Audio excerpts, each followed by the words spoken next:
Hello friends, welcome to science diary by Shalini में। जैसा कि इसके पिछले वीडियो में हमने ये बताया था, सिलेबस बताया था लखनऊ यूनिवर्सिटी का, जो कि इवन और ऑड सेमेस्टर का। तो ऑड सेमेस्टर तो अभी नहीं चल रहा है, इवन सेमेस्टर के हम आपकी बात बताते हैं यहाँ पे।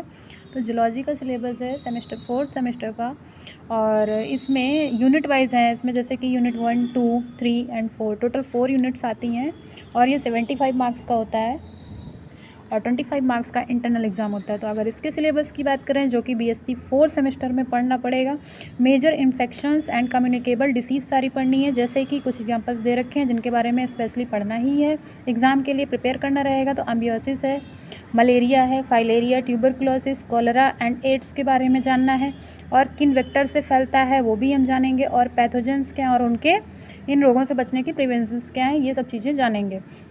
अब जो हमारी यूनिट 2 है, यूनिट 2 में medical importance and control of Pediculus humanus corporis, Anopheles के बारे में, क्यूलेक्स के बारे में, एडिस के बारे में, और जिनोप्सिला चोपिस के बारे में।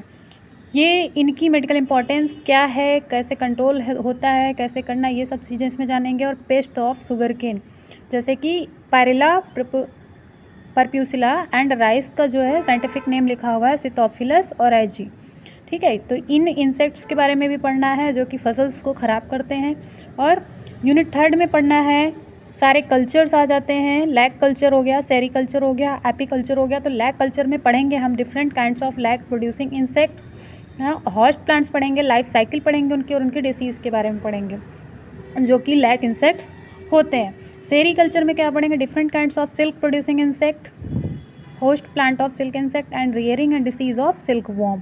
रीलिंग एंड फाइबर टेक्नोलॉजी भी कैसे होती है, कैसे क्या इनकी टेक्नोलॉजी है, वो भी पढ़ेंगे। और एपीकल्चर भी पढ़ेंगे। एपीकल्चर में आता है हनी बी आता है, जो हनी बी की स्टडी करते हैं, कैसे वो इंडिया में कहाँ कहाँ तक फैला, उनका मैनेजमेंट कैसा, उनकी कॉलोनीज़ कैसी हैं, बीज एनिमीज़ कैसी हैं, और उनके कंट्रोल क्या हैं। इसके अलावा extraction, processing of honey, role of honey bee in pollination में हनी बी कैसे हेल्प करता है, ये भी बहुत ही इंपॉर्टेंट टॉपिक है और इसके बारे में भी पढ़ना पड़ेगा। अब रहा यूनिट 4 की बात करें तो एक्वाकल्चर हो गया। एक्वाकल्चर का मतलब ये है कि वाटर में रहने वाले इंसेक्ट्स जो भी हैं या जो भी एनिमल्स हैं उनके बारे में जानना है। तो जनरल प्रिंसिपल्स पढ़ना है, induced breeding, composite fish culture, layout fish farm, its management and इसके मैनेजमेंट के बारे में पढ़ना है। बाई प्रोडक्ट फिशिंग इंडस्ट्रीज़ कौन कौन सी हैं फिशिंग की, वहाँ पे कैसे क्या चीज़ें होती हैं, ये सब जानना है। Prawn culture and pearl culture.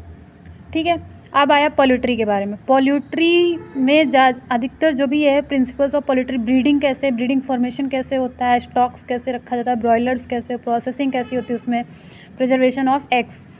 Poultry farm में जनरली हम जितने भी मुर्गे होते हैं उनके बारे में पढ़ेंगे, एग्स का फॉर्मेशन पढ़ेंगे, कैसे एग्स बनता है। तो इसके लिए पर्टिकुलरली अच्छा रहेगा कि पोल्ट्री फार्म्स भी कभी मौका मिले जाने का जाएगा। बाकी थ्योरेटिकल पार्ट हम यहाँ पे पढ़ेंगे। वर्मी कल्चर में इंट्रोडक्शन, वर्मी कल्चर टेक्निक्स क्या होती हैं, weddings, essential parameters of for vermi culture and management, and methods of harvesting and manual mechanical economic importance भी इनकी पढ़नी है। तो ये सारी चीज़ें आपने देखा कि इसमें सारे कल्चर के बारे में पढ़ना है। आसान है, कुछ डिसीज़ हैं, कम्युनिकेबल डिसीज़ हैं, उनके बारे में पढ़ना है, कुछ के मेडिकल इंपॉर्टेंस पढ़ना है। ठीक है, तो ये सारे इंपॉर्टेंट टॉपिक हैं जो कि बीएससी 4 सेमेस्टर में पढ़ना है।